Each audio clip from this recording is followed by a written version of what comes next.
어떻습니까? 여러분들이 이렇게 신앙의 연조가 각각 다르긴 하지만, 그리고 인생살이의 연륜도 다르긴 하지만, 좀 상대적으로 젊거나 상대적으로 나이가 들거나 한데요.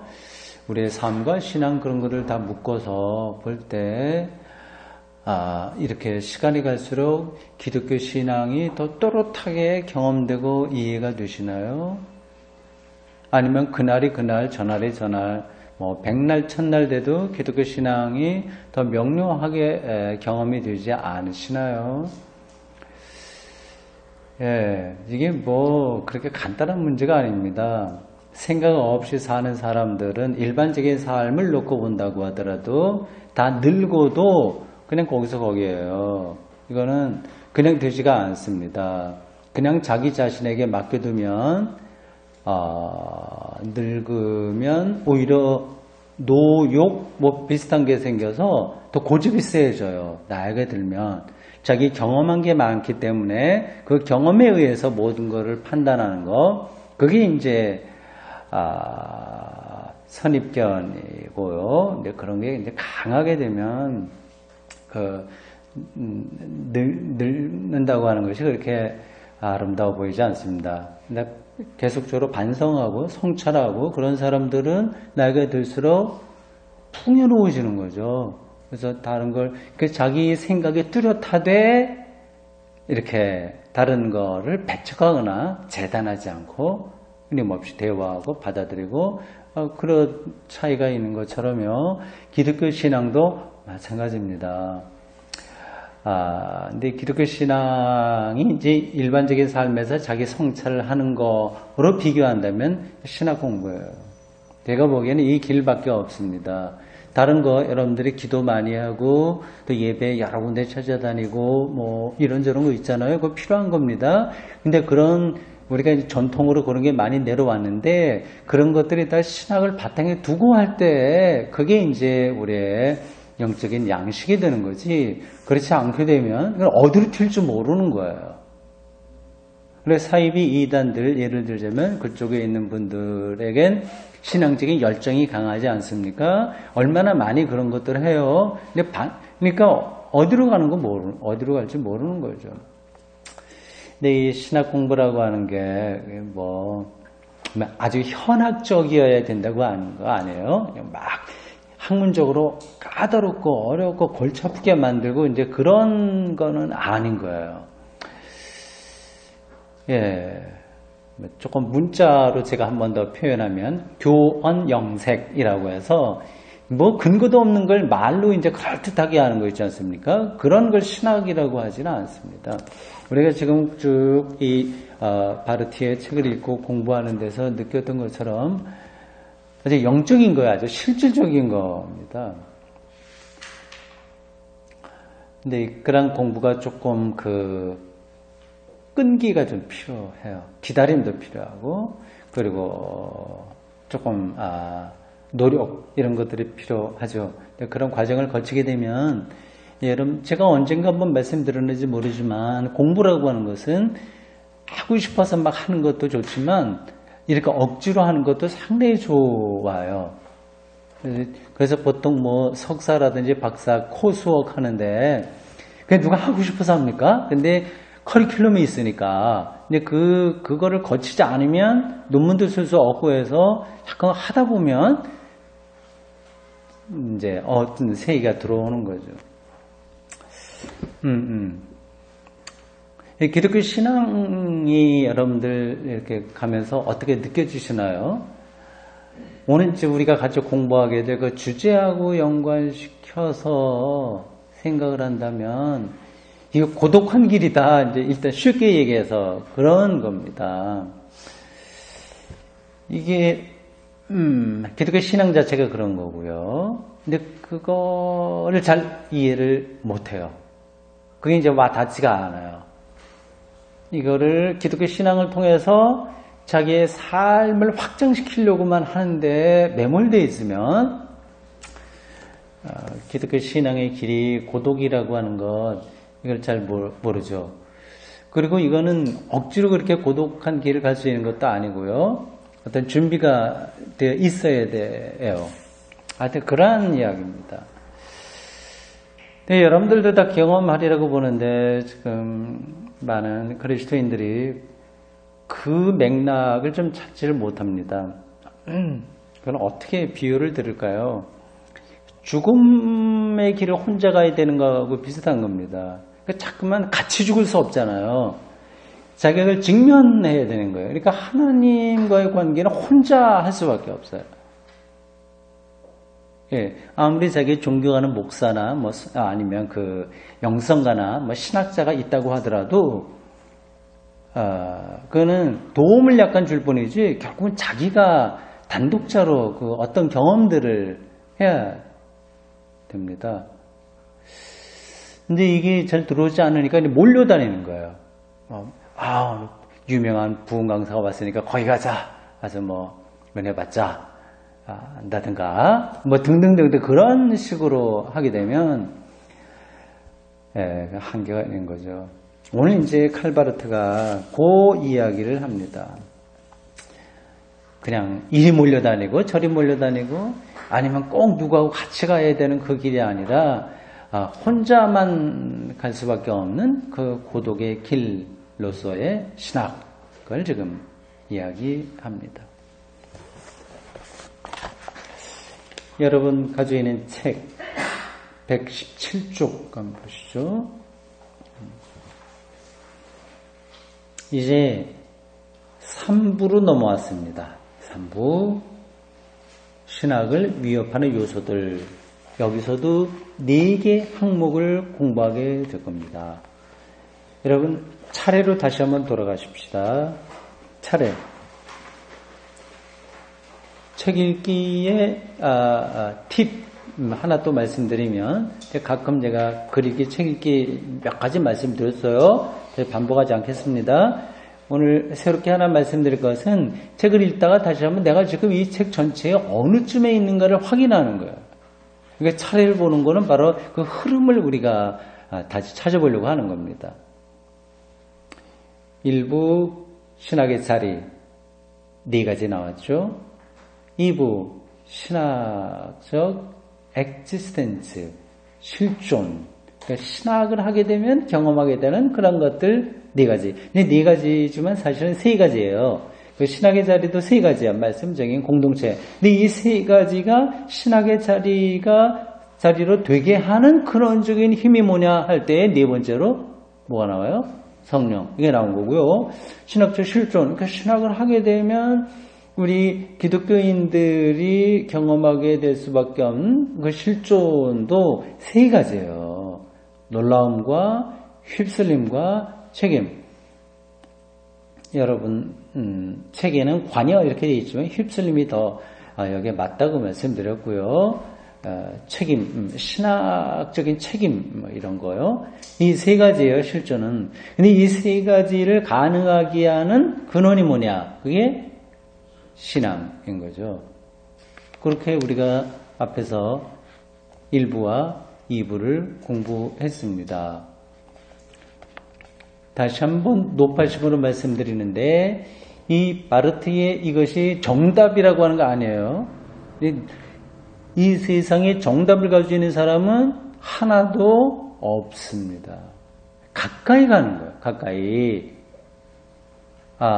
근데 이 신학만 아니라 모든 학문이 사실은 다 그렇습니다. 물리학이나 화학이나 생물학, 고고학, 심리학, 이런 것들도 완전한 정답을 아는 사람, 그걸 결정적으로 그걸 갖고 있는 사람은 하나도 없다고 일단 여러분들 생각하셔야 돼요. 누가 얼마나 거기에 가까이 갔냐 하는 거죠. 이 세계에는 그만큼 신비롭기 때문에, 그래서 비밀이기 때문에 파면 팔수록 더 모르는 것이 많은 것이 세상이기 때문에 이게 이제 정답을 가지고 있는 사람은 아무도 없다 이렇게 얘기해야 옳습니다. 지금 제가 말씀드린 거 동의하시죠? 느끼시죠? 어떤 건지. 이게 세계가 얼마나 비밀이냐, 신비롭냐 하는 거, 제가 설교할 때나 글 쓸 때나 여러 번 얘기했지만, 오늘 그냥 또 다른 각도에서 하나만 말씀드리면, 이와 같습니다. 내가 누구인지 아직 모르는 거예요. 여러분 각자도 마찬가지입니다. 무슨 집사, 뭐 선생, 아니면 뭐 누가 아버지, 뭐 딸, 아들, 이게 자기의 정체성은 아닌 거예요. 그는 그냥 관계로 이 땅 위에서 태어나서 그렇게 하고 있는 거지, 이게 정말 자기 자신은 아닙니다. 이걸 정말 정말 그거를 깊이 있게 이해하셔야만 여러분들이 자유를 얻을 뿐만 아니라 정말 하나님과의 관계에 깊이 들어갈 수 있어요. 그러니까 이 땅에서 우리가 맺는 가족 관계도 사실은 임시적으로 여기서 그러한 방식으로 우리가 관계를 맺고 사는 거지, 그게 영원무궁하게 천국에 가서도 우리 식구 만나서 뭐 어떻게 하고 이런 방식은 아니잖아요.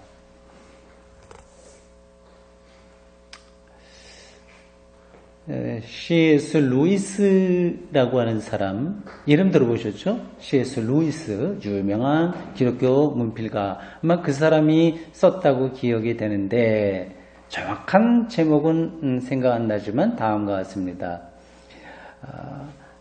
나의 얼굴을 볼 때까지, 혹은 나의 얼굴을 만날 때까지, 이게 번역되어 있을 거예요.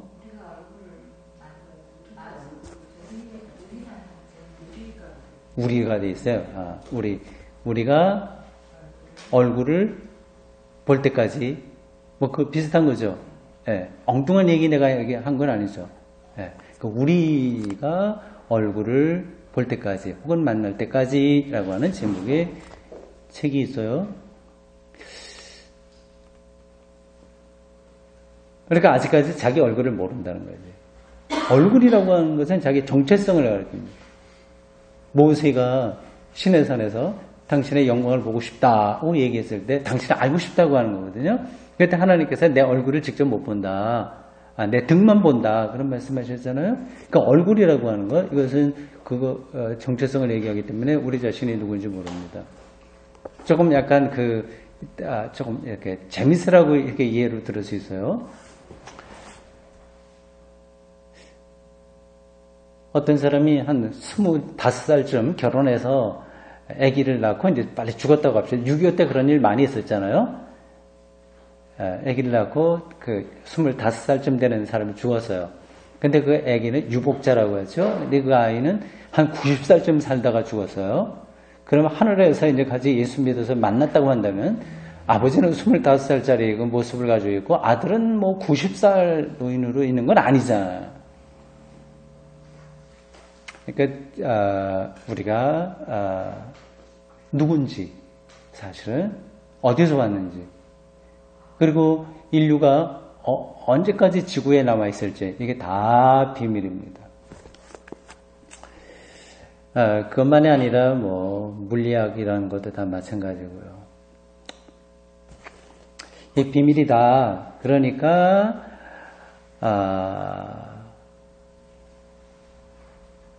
우리가 2부 이야기해야 그렇죠? 신학적 실존. 그러니까 하나님을 신학을 하게 되면 만나게 되는 그러한 실존들이 놀라움, 휩쓸림, 책임, 이런 것들이 신앙으로 가능하게 된다. 그 얘기였어요. 3부 신학을 위협하는 요소들이에요. 4부는 신학적 작업. 그 4부가 또 중요하네요. 4부가. 근데 3부 신학을 위협하는 요소. 우리 신학을 하는데 신학은 신앙하고 똑같은 거예요. 신학은 신앙을 합리적으로 논리적으로 해명하는 작업이니까 결국은 똑같습니다. 그러니까 우리가 신앙생활을 할 때에 정말 그가 진지하게 한다면 만나게 되는 위험한 요소들이 다음과 같다고 얘기하는 거죠. 고독, 의심, 시험. 이거를 이길 수 있는 길은 희망. 이렇게 이제 바르트가 3부에서 이야기합니다. 이제 본문으로 돌아가시죠. 117쪽입니다. 신학을 위협하는 요소들 10. 고독이라고 하는 제목입니다. 10장 고독. 이제 우리는 3부에 돌입하면서 침울한 장면에 직면한다. 앞에서는 굉장히 그래도 놀라운 신앙 좀 괜찮았는데 좀 어둡다. 어두운 어떤 거를 우리가 피하면 안 된다. 피하지 말자. 이게 삶의 어두운 부분도 붙들고 있어야 돼요. 어두움이 있어야 빛도 있으니 그죠? 복음주의 신학의 입문을 위해서 복음주의 신학 입문이라고 했는데 그냥 신학 입문 혹은 뭐 신앙 입문 그래 생각하시면 됩니다.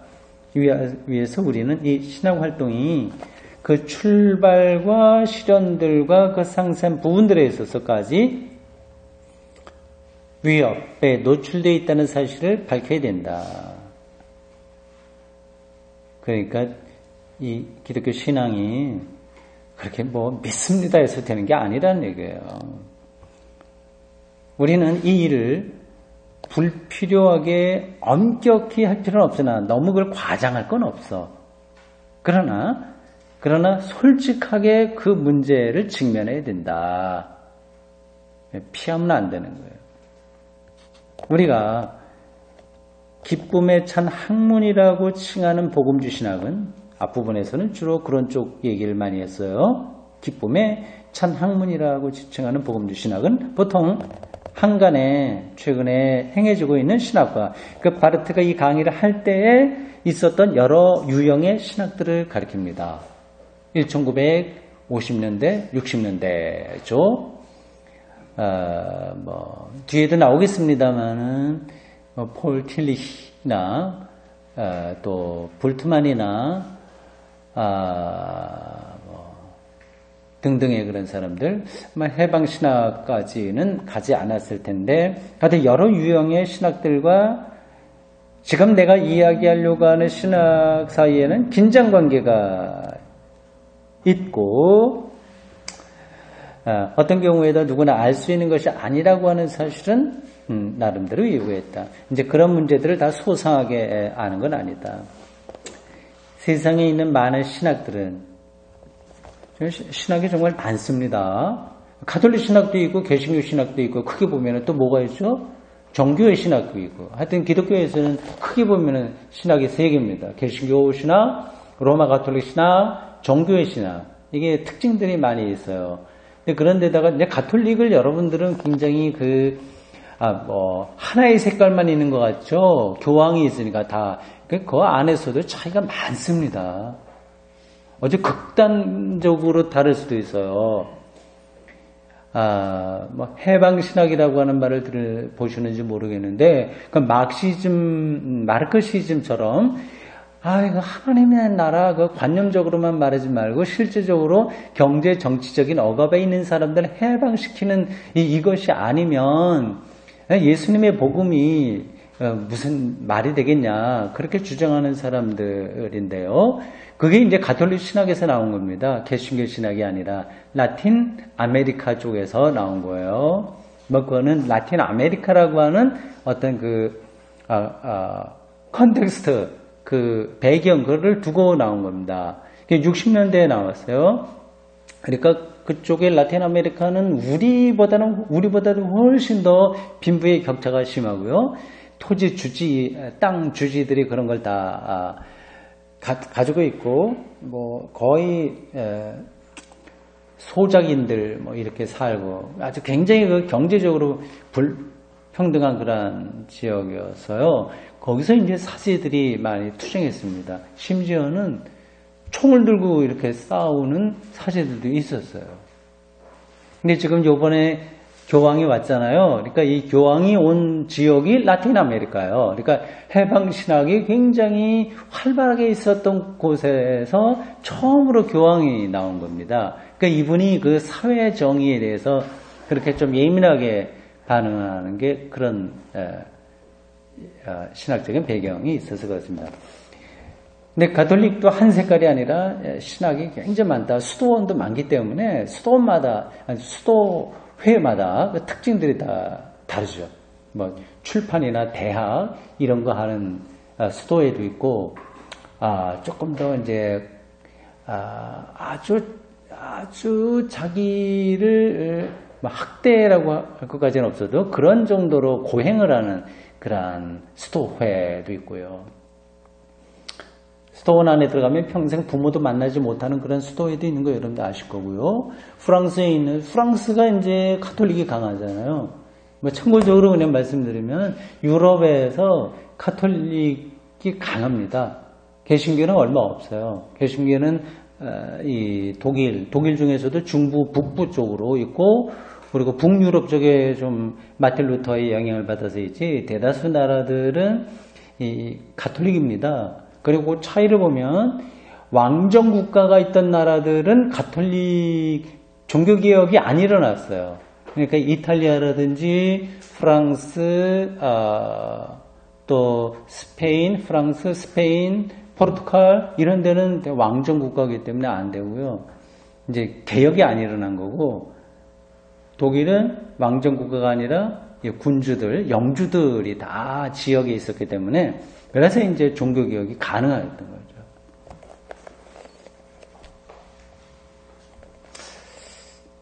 세상에 있는 많은 신학들은 자기의 대상에 대한 깊은 불안, 이 대상이 뭐죠?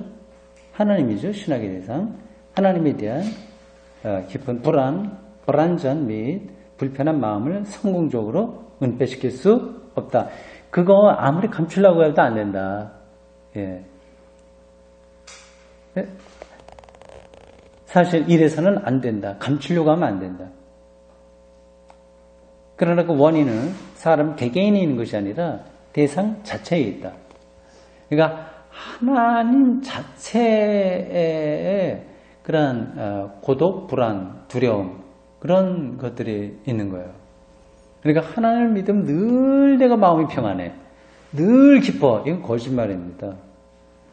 그렇게 이제 본인이 착각을 하든지 거짓말을 하든지 둘 중에 하나인 거예요. 기쁨과 평화 이거는 다른 거를 어두운 그런 것들을 안에 갖고 있는 거지. 아주 같은 색깔로서 뭐 맨날 술 취해 있듯이 마약에 중독되어 있듯이 맨날 즐겁다. 이거는 거짓말이라고 할 수 있습니다. 하나님을 직면하는데 하나님 자체로부터 이러한 불안의 요소들이 나온다고 하는 거죠. 저는 이 바르트의 말이 틀리지 않았다고 생각합니다.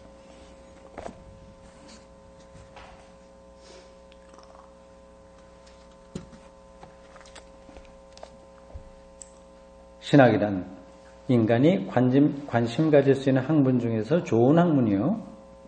아마도 가장 좋은 학문일지 모른다. 그러나 다음의 사실을 부인할 수 없고 침묵할 수 없다. 즉 신학자는 우리 모두가 다 신학자예요. 예. 큰 어려움에 직면하게 된다는 사실이다. 막다른 골목에 봉착하는 거야. 이제 어떻게 할 수 없는 이 어려움이 얼마나 컸던지 파우스트 박사가 귀테가 쓴 파우스트요. 거기에 나오는 그 사람 메피스토펠레스인가 거기에 자기 영혼을 팔고 이제 젊은이가 돼서 뭐 했다고 하는 그러한 나오는 그 파우스트 박사가 다른 학문들을 많이 섭렵했으나 그 책 안에 있는 내용이겠죠. 신학을 열심히 했던 사실에 대해서는 후회 막심하다고 한 말을 우리는 진지하게 이해해야 된다. 그러니까 완전히 풀리지 않는 거예요. 어떤 당혹스러움에 빠지게 되니까 이게 열심히 했는데 별 소득이 없다. 그렇게 파우스트 박사 입에서 고백이 나오는 거죠. 우리가 기독교 신앙을 진지하게 하고 있다면 이런 경험들을 했을 거고 또 해야만 됩니다. 지금부터 언급해야 할 것은 신학과 신학자를 공격해오는 불확실성이다. 불확실성. 그렇게 하나님이 확실한 게 아니니까요. 이 의심에 찬 불확실성은 그러니까 많은 이제 기독교인들이 조금 이렇게 약간 냉정하고 또 지적이고 뭔가 이렇게 객관적으로 판단할 수 있는 사람들이 이제 교회에 잘 적응하지 못한 이유가 바로 여기 있습니다. 교회는 그냥 확신할 수 있는 것처럼 얘기만 하니까 자기는 그게 잘 안 되거든요. 그러니까 거기서 이제 이게 뭐가 내가 믿음이 없는 건가 아니면 교회에 문제가 있나 그렇게 자꾸만 그 갈등을 겪게 됩니다. 이 의심에 찬 불확실성은 우리가 이미 언급한 바 앞에서 나왔어요. 신학적 실존에서 나왔어요. 놀라움, 그리고 휩쓸림, 그리고 책임을 다 경험한 신학자에게도 찾아온다. 저에게도 당연히 찾아오죠. 막막한 그러한 하나님 앞에서의 그러한 경험들입니다. 까마득한 거죠. 아주 현묘하다고 할까요? 이게 우리 인간의 언어로 다 해명해낼 수 없는 그 어떤 사태 이런 것들을 기독교 신앙을 정말 자기가 진지하게 생각하는 사람이라고 하는데 만나게 되는 거예요. 진지하게 생각하지 않으면 피할 수 있어. 없는 것처럼. 그러니까 자기 기분에 도취해서 할 수 있습니다. 이 의심은 절대적인 것이 아니에요. 그렇죠. 절대적인 건 아니지. 저희도 그래요. 그러한 상태에 빠지지만 그러나 그거는 절대적인 게 아니고 상대적이지만 그것은 그럼에도 불구하고 우리의 영혼 속에 예리하게 파고들어온다. 이와 같은 불협화음은 다소 시끄러우나 신앙적인 어떤 거하고 그거를 이제 파괴하는 그런 것들, 불협화음이 우리에게 일어나잖아요. 이런 것들이 다소 시끄러우나 결국에는 주제에 순응하는 화음에 흡수되고 말지만 아주 음악적으로 표현하네요. 그렇죠. 불협화음 아시죠? 불협화음. 이게 음악이 수학과 같습니다. 수학. 그래서 이 긴 끈이 있잖아요. 이 끈을 이렇게 튕기면 소리가 나지 않습니까? 떨림에서. 근데 이걸 2분의 1로 자르냐, 3분의 1로 자르냐, 잘라갖고 작은 줄이 되죠. 그럼 작은 줄을 튕기면 이 음하고 처음에 있었던 긴 줄에서 나오는 음하고 화음이 돼요. 화음.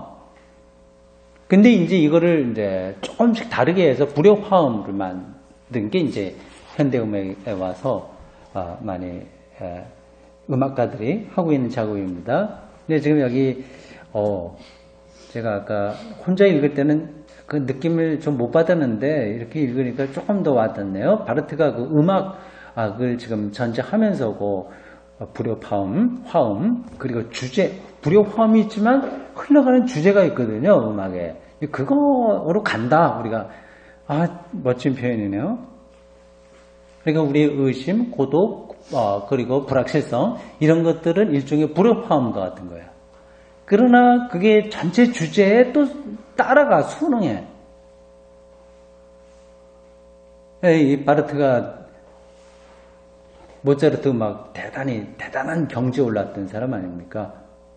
그래서 자기가 천국에 가서 보고 싶은 사람, 아마 제1척이 모차르트라고 얘기했던 걸로 기억합니다. 이와 같은 일은 불가피하기 때문에 우리 이것을 여기에서 이야기해야 된다.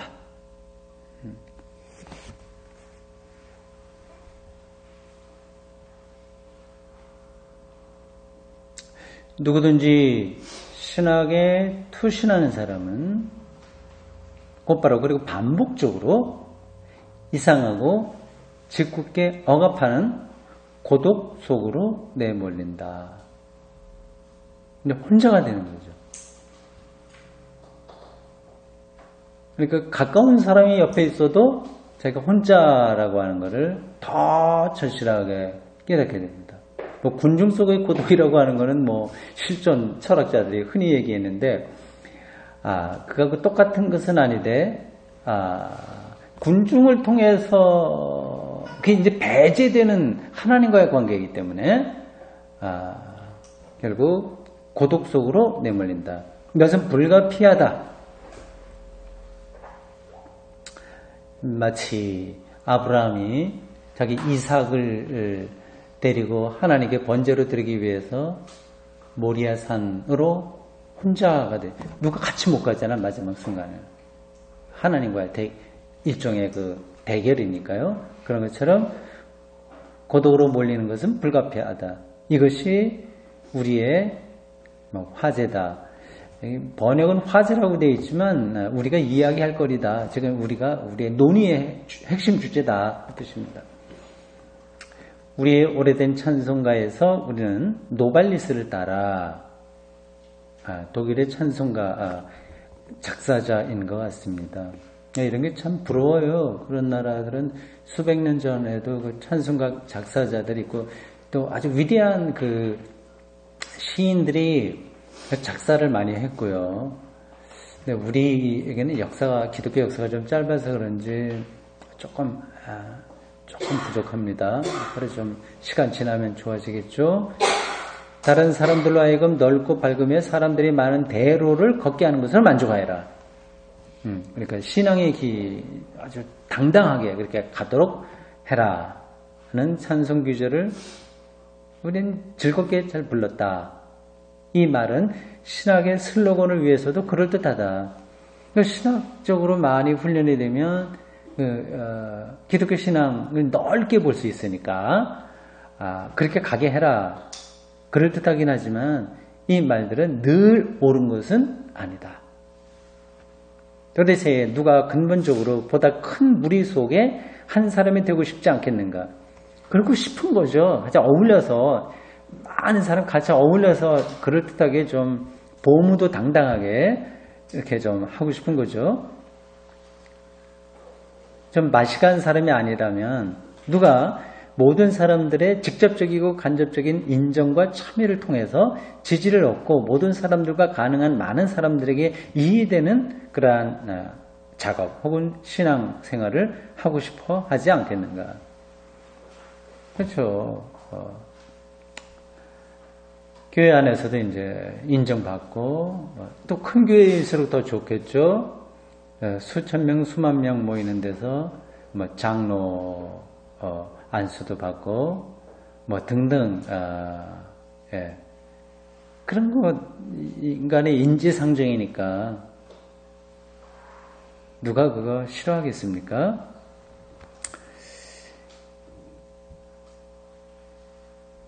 근데 그건 아니라 이제 그 얘기를 하려고 하는 거죠. 신학자는 일반적으로 세상에서 뿐만 아니라 교회 안에서도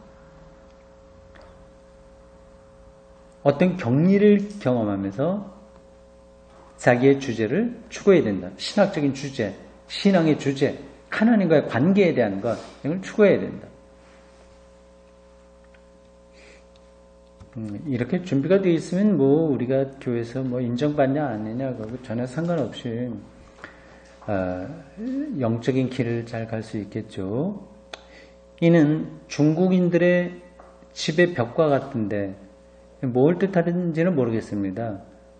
이게 딱딱 칸이 나눠져 있다고 하는 그걸 말하는지요. 이에 대해서 우리는 더 충분히 언급할 것이다.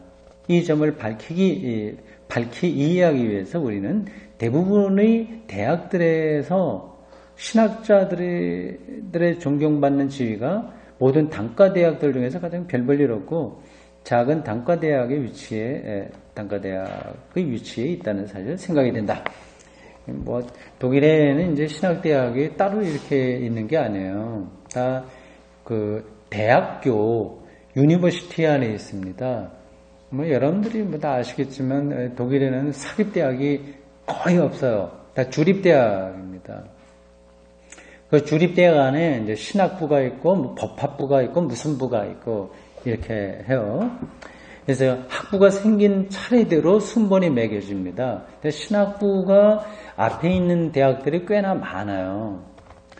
근데 어쨌든 이 바르트가 이 글을 쓸 그 당시에는 다른 학부, 그러니까 법학부나 생명공학부나 뭐 철학과나 뭐 이런 데에 비해서는 이 신학대학의 교수들 숫자도 좀 적고, 또 학교에서 이렇게 바라보는 그런 시선도 그렇게 높지 않았다. 그걸 이야기하는 것 같아요. 예.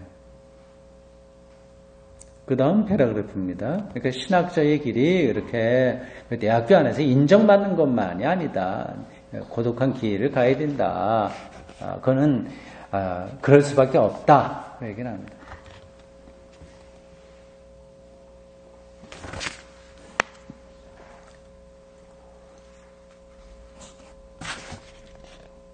무엇보다도 우리는 고독 속에서 특별히 열정적인 목사를 생각해보자. 목회 열심히 하는 목사가 하나 있다 가정해보자 하는 거예요. 그는 목사직에 따르는 후광 때문에, 그러니까 목사라, 저분은 목사님이야. 그래서 사람들이 좀 인정하는 게 있잖아요. 그걸 후광이라고 그래서 표현한 거예요. 그러니까 목사라고 하는 타이틀 때문에 거기서 뭔가 이제 사람들이 생각하는 그러한 것 때문에 도시에 있든 시골에 있든 그가 살고 있는 공동체의 모든 사람들 사이에서 소외된 낯선 사람이 되고 만다.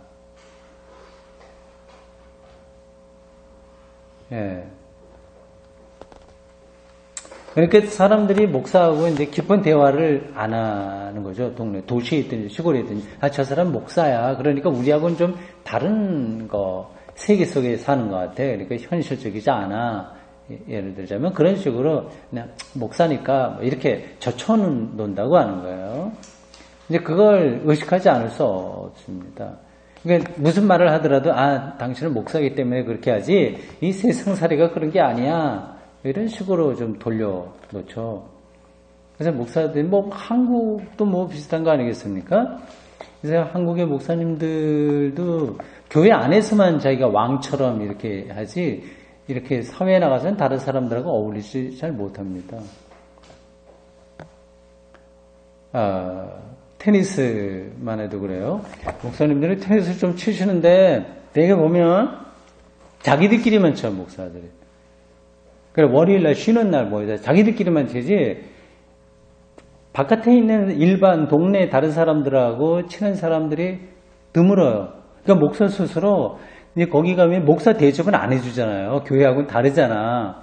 테니스장에 가면은 가장 중요한 게 테니스 실력입니다. 실력으로 평가를 하는 거지. 목사라고 해갖고 이 사람들이 뭐 하네. 그래도 좀 막대하는 건 없지만, 그러니까 이제 목사들이 스스로 사람들하고 잘 어울리지를 못합니다.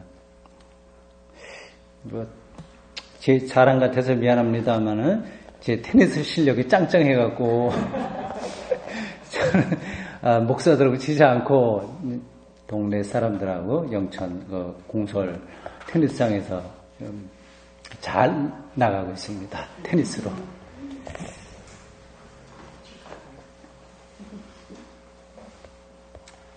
그는 기껏해야 특별한 관심을 가진 소그룹에만 속할 뿐 그의 성경 메시지의 해석과 적용에서 그리고 그 자신의 신학적 작업에서 아무도 그와 함께할 수 없다. 듣지도 않는다. 사람들이 지역적으로 친분관계로 자기 자주 살아가는 슈퍼마켓 주인이나 아니면 이발소 주인이나 아니면 특별한 관계가 있는 사람들을 몇몇을 제외하고는 이 동네에서 도시든지 시골이든지 목사의 자기 작업을 같이 하는 사람, 할 수 있는 사람이 없다. 그러니까 혼자 간다. 그 얘기죠. 아주 특별한 길을 가야 되니까요. 맞는 얘기죠.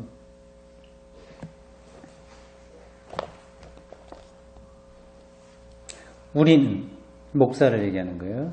크게 봐서는 우리 기독교인들 다 얘기하는 겁니다.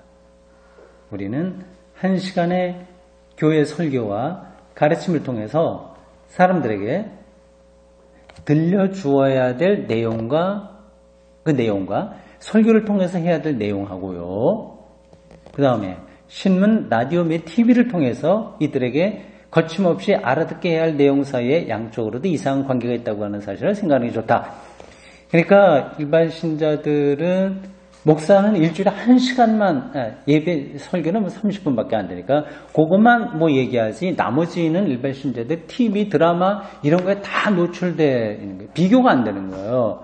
그러니까 일반 신자들의 생각은 그쪽으로 다 가 있습니다. 사실은 지금은 좀 덜합니다만은 부동산 투기하고 할 때 그건 정말 신자들도 피하기 어려운 유혹인데 그러니까 한 1억 주고 어떤 걸 사놓으면 그러면 며칠 있다가 1억 3천, 4천 이렇게 이거를 거래도 이루어지지 않고 이게 뭐예요? 그 부동산 업체에서 그렇게 하지 않습니까?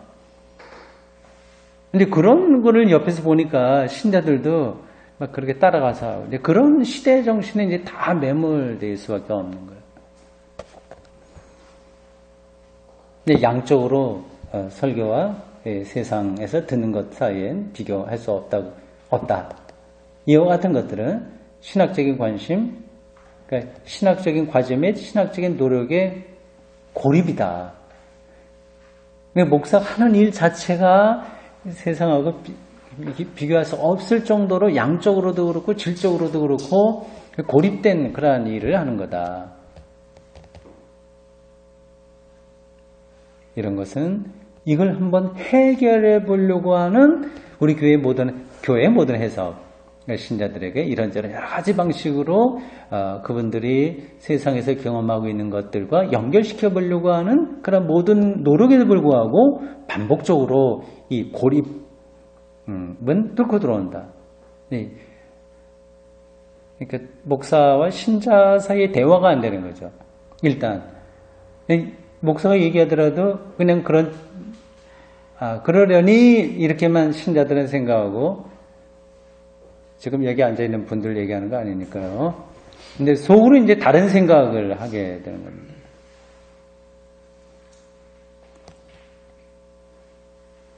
그러한 고립이 반복적으로 들고 들어온다. 그럼에도 불구하고 우리는 이 고립을 참고 견뎌야 할 것이다. 그러나 그것은 품위 있고 기백 있게 감당하기에 항상 쉬운 건 아니다. 지금 바르트가 목사를 예로 들어서 설명하는데 우리 기독교인도 마찬가지인 거예요. 하나하나 여러분들도 아마 여기 진지하게 가게 되면 조금 세상에 있는 사람들하고 대화가 그냥 일상적인 대화는 가능하지만 근본적으로 같이 영적인 길을 간다 아니면 생명 중심의 길을 간다 그런 데서 한계를 느끼게 될 겁니다. 그건 고립될 수밖에 없어요.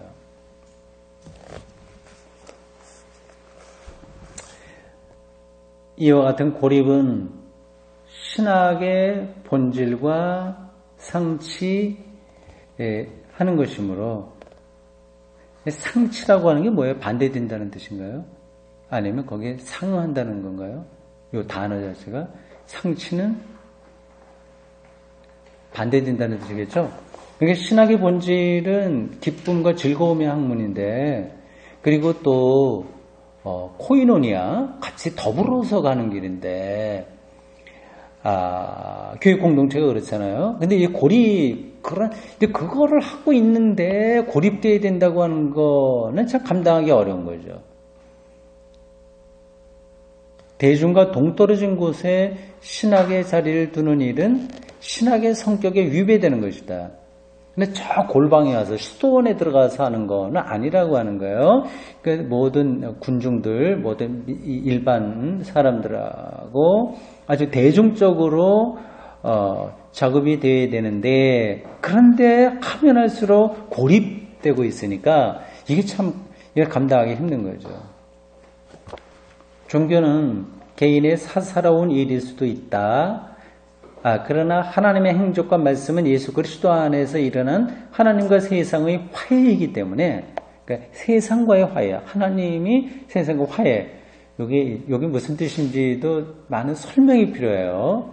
예수 그리스도를 통해서 어떻게 화해가 일어나는지 그리고 왜 화해가 필요한지 그럼 화해 이전에는 어떤 상태인지 이런 것들을 기독교 교리 세례문답하기 위해서 받는 것으로만이 아니라 아주 실질적으로 그런 것을 이해하셔야 됩니다. 지금 우리가 다시 그걸 또 반복하지는 않겠어요. 세상과의 화해이기 때문에 신학의 대상이란 모든 인류의 상황에 대한 가장 과격한 변혁이요. 모든 인간 관계가 되는 이 변혁의 계시다. 그러니까 하나님과 세상의 화해라고 하기 때문에 가장 과격한 극단적인 변혁이라고 하는 거죠. 근데 복지를 조금 높이는 거, 이 차원이 아니라, 그거는 조금 우리가 정의롭게 하는 건데, 그거 민주주의적인 거, 여기에 머무르는 게 아닌 거죠. 그거는 이제 일반 사람들이 다 하는 거고, 상식적인 생각이 있는 사람들은 하니까, 이게 하나님과 세상의 화해라고 하는 이 근원적인 변혁, 이런 거다. 따라서 이 계시는 하나님의 뜻이라고 생각해도 좋아요. 그 자체로서는 틀림없이 최대한 보편적이어야 된다. 세계에 있는 모든 그러한 것들을 다 담아내야 된다. 사람의 귀 속에 속삭여진 말이지만 비밀스럽게 전달된 거지만 지붕 꼭대기에서 선포되어야 할 것이다. 이것도 이런 표현들도 다 좀 문학적이죠. 아니면 어떤 속담에서 나온 건지 성경에서도 나온 그런 표현들입니다. 그러니까 신학 그리고 기독교 신앙은 결국 세상과 하나님과의 화해를 말하기 때문에 그냥 골방에 숨어 있는 게 아니라 이 세상 전체하고의 관계가 있어야 된다. 그건 이제 많은데 지금 이 바르트가 그걸 얘기하려고 하는 건 아니에요. 사실은 이 고립을 얘기하는데 이걸 이제 여러분들이 그러니까 책을 읽을 때 이거를 잘 따라가야 됩니다. 만약에 요 단락, 지금 읽은 요 단락만 딱 가져가서, 바르트가 보편사가 중요하다고 얘기했다. 이렇게 말하면 착각인 거예요. 그건 실수하는 거예요. 그러니까 전체 맥락에서 이거 어떤 건지를 파악하고 이걸 인용을 해야지, 이제 그러한 어떤 학문이라든지 이런 데 깊지 못한 사람들은 이렇게 몇 가지 말을 따다가 누가 무슨 말 했다. 이렇게 처리해버리게 되는 거죠. 지금 하나님과 인간의 세상과의 화해라고 하는 말, 기독교의 기초 교리를 통해서 신학과 신학 이것은 보편적인 그런 세계의 모든 것들을 담아내야 된다고 말하려고 하는 것이 이 바르트가 여기서 말하는 것의 핵심은 아닌 거예요. 이제 이런 것들을 말을 해놔야 이제 정작 자기가 하고 싶은 얘기가 또 바르게 드러나게 되는 겁니다.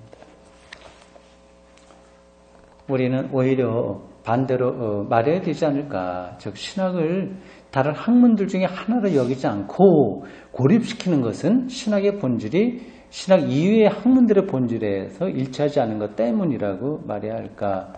굉장히 자꾸만 문장이 뒤죽박죽 됐어요. 그냥 넘어가겠습니다. 혹은 신학의 대상이 다른 학문들의 주의를 끌고 있는 다른 학문들의 대상들의 오리지널리티, 본래성과 권위를 위한 원형이 되어야 하나.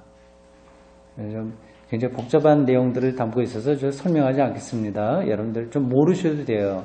그냥 그렇게 표현하는구나 이렇게 하시면 되겠습니다. 신학의 대상이 지닌 합리성이 이에 대한 인간 인식에 선행한다는 원리가 일반 학문의 대상들과 이에 대한 사고와 언표에도 적용되는 겁니다. 그러니까 이 부분에서는 신학과 이 세상 학문과의 관계가 정말 긴밀해야 된다고 하는 주장하고 이게 정말 설득력이 있냐 하는 거예요. 그 보편적인 거, 보편사라고 하는 점을 그것만 강조한다면 당연히 세상과의 그 관계 속에서 기독교 신앙과 신학을 해명해야 된다는 말이 옳죠. 그래서 이런저런 주장들을 여기 많이 얘기했는데 아마 이게 우리가 다 좀 찾아보지 못하지만 다른 신학자들, 철학자들의 그 주장들이 여기 많이 들어있을 겁니다. 근데 바르트는 지금 여기서 그거는 반대되는 얘기를 하는 거예요.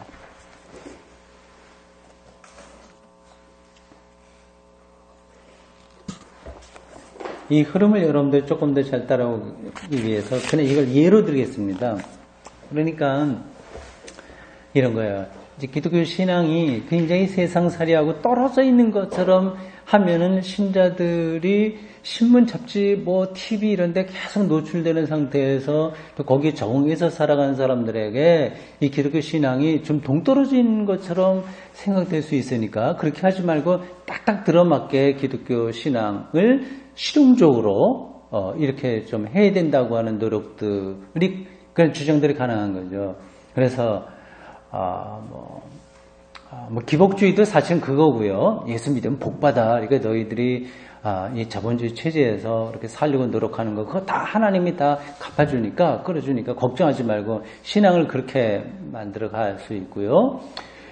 또 심리적으로 우리의 상처난 심리들을 치료해주는 어떤 그런 쪽으로 기독교 신앙을 적응시키려고 하는 그런 시도들이 있는 거죠. 예. 전달이 되죠, 무슨 말인지. 근데 바르트는 그게 아니다, 얘기하려고. 그건 이제, 변형인 거죠. 기독교 신앙의 변형. 세속화라고 할 수 있습니다. 그럼 조금 위로를 받을 수 있을지 모르지만, 정작 신학의 대상인 하나님으로부터 우리가 감당해야 될 고독의 길, 놓치게 되는 거죠.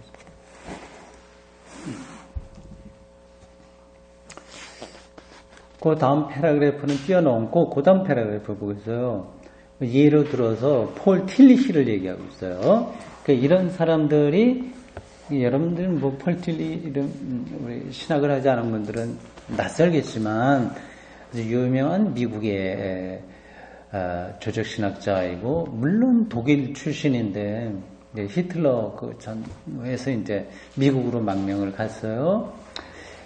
미국으로 이제 보네퍼 같은 사람도 이제 오라고 많이 그랬는데 갔다가 다시 자기 민족을 버릴 수 없다고 돌아와서 활동하다가 히틀러에 의해서 순교당하고 했습니다.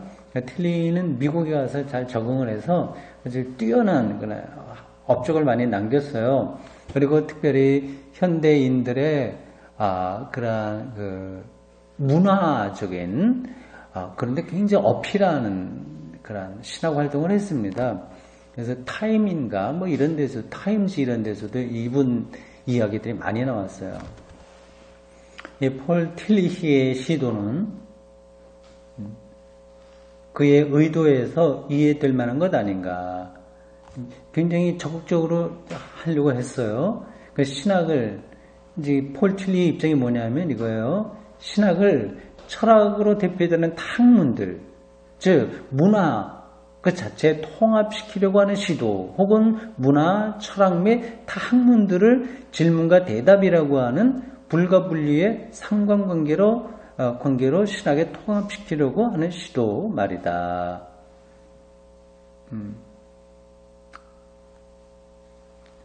조금 전문적인 용어가 나오네요.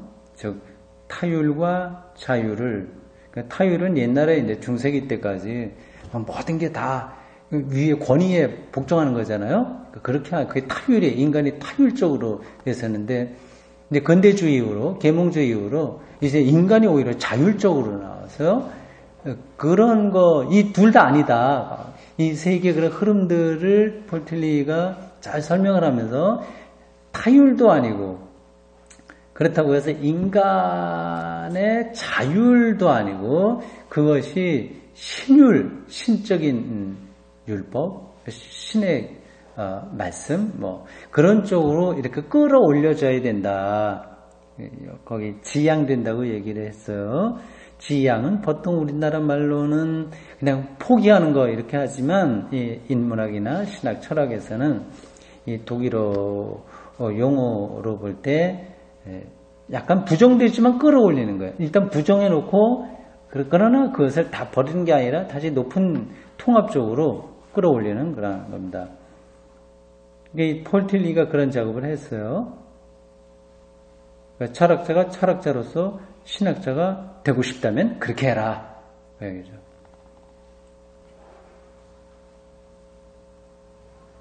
그 다음 것도 틸리에 대한 이야기인데 지나가죠. 여러분들이 폴 틸리에 대해서 깊이 알 필요가 없으니까요.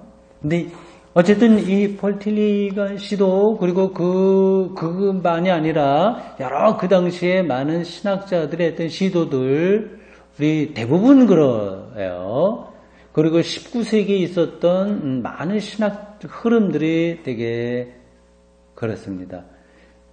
기독교 신학이 소외되는 것을 두려워서 그러니까 목사가 그 동네에서 소외될까봐 내 말을 아무도 귀 기울여주지 않을까봐 두려워서 그냥 그 세상에 있는 그 방식으로 기독교를 결합해 보려고 한 그러한 시도들 그런 것들을 지금 폴틸리를 예로 들면서 설명을 한 거예요.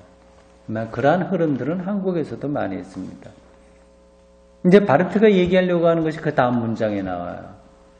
신학의 고독을 없애버리려고 하는 이 시도 혹은 이와 비슷한 시도는 실현될 수 없다.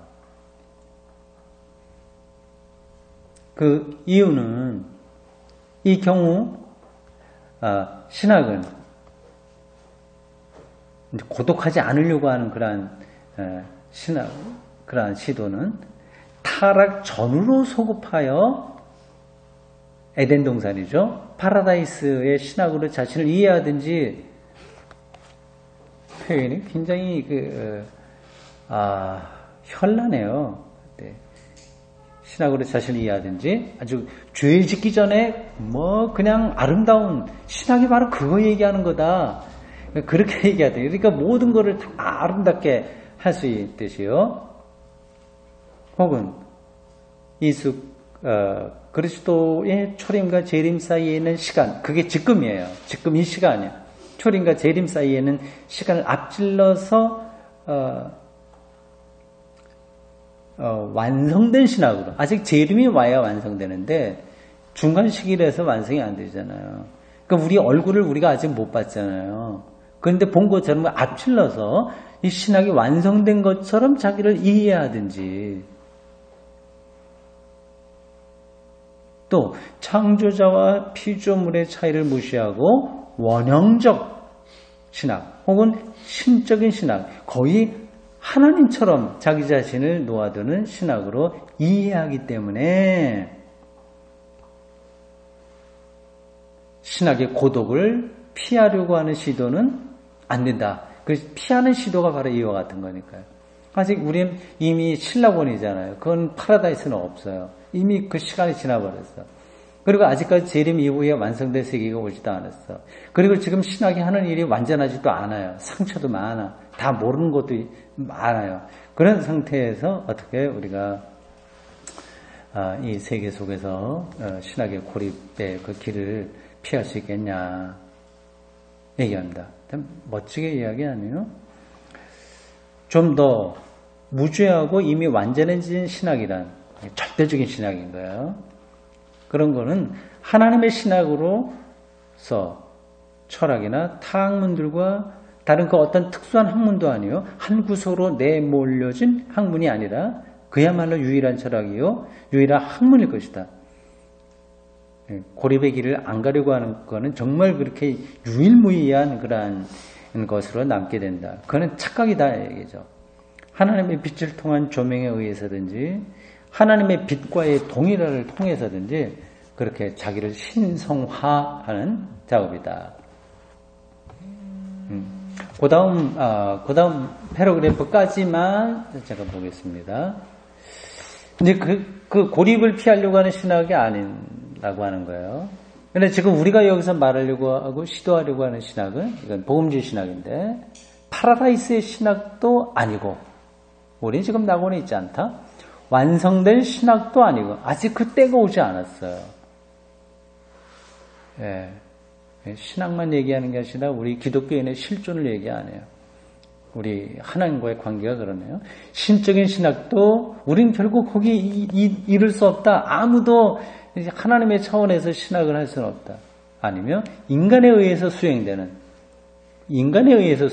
신학으로서 순례자들의 파생적 신학, 순례자들이 이렇게 저렇게 살아가면서 경험하는, 거기서 나오는 그러니까 순례자로서의 신학이다. 아직 고향에 가지 못했어. 그래서 원래 고향으로 돌아가지도 못해요. 그거는 하나의 기억은 할 수 있지만은 이미 신라권이야. 이런 순례자들의 특징은 아직 눈이 어두우나 이미 하나님의 은혜에 의해서 그걸 인식하도록 비추임을 받았고 조명을 받았고 미래의 영광이 아직 오지는 않고 바라보고만 가난을 향해서 나가는 것처럼 나가지만 아직 미래에 있을 보편적 계시의 영광을 모두 투시할 수는 없다는 것이다.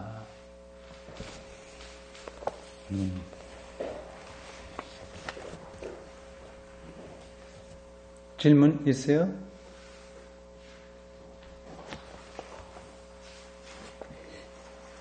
이 바르트가 이 강의, 글 이런 것들을 굉장히 은혜롭게 하죠. 나는 그렇게 읽었는데 굉장히 복잡하게 하지 않고 복잡하지 않다기보다도 신학적인 이론을 펼치는 게 아니라 이미 그거를 다 뛰어넘은 사람으로서 고수야 뛰어넘은 사람으로서 그 바탕을 다 놓고서 더 이제 바둑으로 보면 수를 이렇게 놓는 거죠. 거긴 다 2000년 동안의 기독교 신학 영성 그런 다 숨어 있어요.